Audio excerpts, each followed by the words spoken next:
con paso de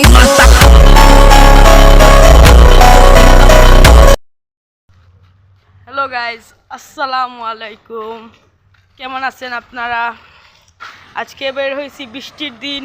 বের হওয়ার সাথে সাথেই বৃষ্টি চলে আসছে। সো আমরা বের হয়েছিলাম এমনিতেই হাঁটতে বিকেলবেলা। সো বৃষ্টির জন্য বেশি হাঁটতে পারতেছিলাম না, তাই ভাবলাম হালকা ব্লগ করে। এখন দেখা যায় বৃষ্টি শেষ। সো পুরো রাস্তা ভিজা ভিজা হয়ে গেছে একদম। সো সাথে আছে রাহি। তো তোমার কেমন লাগতেছে? আমার অনেক ভালো লাগতেছে। কেন ভাই? কারণ বৃষ্টি দিচ্ছে, ঠান্ডা ঠান্ডা দিন। তো অনেক দিন থেকে বন্যা হচ্ছে। ফেনী, নোয়াখালী এগুলো পুরো ডুবে গেছে, প্রায় একতলা সমান পানি হয়ে গেছে। সো এটা নিয়ে তোমার মানে কি বলতে চাও? কারণ এটা নিয়ে আমার বলার কিছুই নাই, কারণ কেন, সেটার কিছু জন্য আমি থাকবে খুবই তো? দুঃখিত। তো আমার একটা মতামত হচ্ছে, যারা যত পারেন সাহায্য করার চেষ্টা করেন। এতে আপনারা 500 টাকাও হলে সাহায্য দেওয়ার চেষ্টা করেন। ফেনী, নোয়াখালী এগুলা অনেক মানুষ ডুবে মারা যাচ্ছে, অনেক বাচ্চারা আমাদের বয়সী মারা যাচ্ছে। এবং যারা যারা এইগুলা কাজ করতেছে, অনেকে এগুলা নিয়ে দুর্নীতি করতেছে। বাট আপনারা এটা না করে আপনারা এই ভালো কোনো ফাউন্ডেশনে টাকা দিতে পারেন, যাতে হেল্প হয় মানুষের। সত্যি সত্যি হেল্প যেটা হবে সেটাই আসল হেল্প, কি বলো? আর যারা টাকা মারার বাটপাড়ি চিটারি করতেছে, ওদের থেকে দূরে থাকুন। ভালো থাকুন। যদি পারেন আপনি নিজে সাহায্য করার চেষ্টা করুন। আর আমরা তো ছোট মানুষ, আমরা তো আর কিছু করতে পারবো না। বাট এইটাই বলতে পারবো যে আপনারা যত পারেন চেষ্টা করেন সাহায্য করার, কি বলো?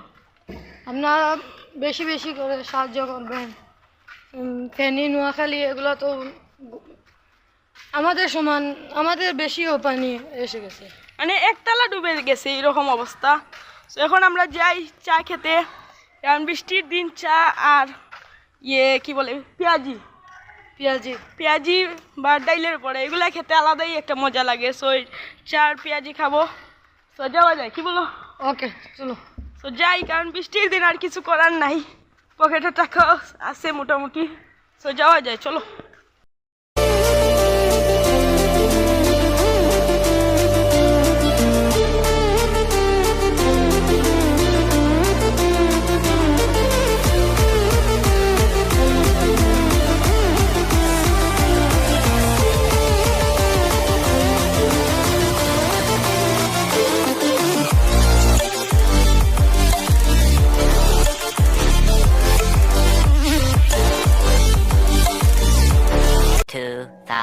Years later.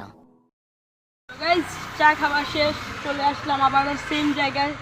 সো এখন কথা হচ্ছে, আজকে খুব একটা ব্লগ করতে পারিনি, কারণ বৃষ্টি ছিল। আর আজকে বের হওয়ারও কোনো ইচ্ছা ছিল না। বের হয়েছিলাম এমনিতেই হাঁটি প্রতিদিন বিকালে। সো ভাবছিলাম আজকেও হাঁটবো, বাট বের হওয়ার সাথে সাথে যে পরিমাণ বৃষ্টি আসছে, মানে পুরো রাস্তা ডুবে গেছে। দেখা যায় পুরো রাস্তাটা মোটামুটি ডুবে যাচ্ছে, এরকম অবস্থা, পানি চলে আসছে। সো আমরা বের হয়েছিলাম হাঁটতে, বাট পরে গেলাম বিপদে।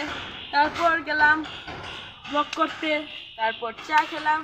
আর তোরা কী বলে ওইটাই তো গেলাম পেঁয়াজি খেতে, ওইটাই বলতে পেঁয়াজি। তো পেঁয়াজি খেয়ে আসলাম।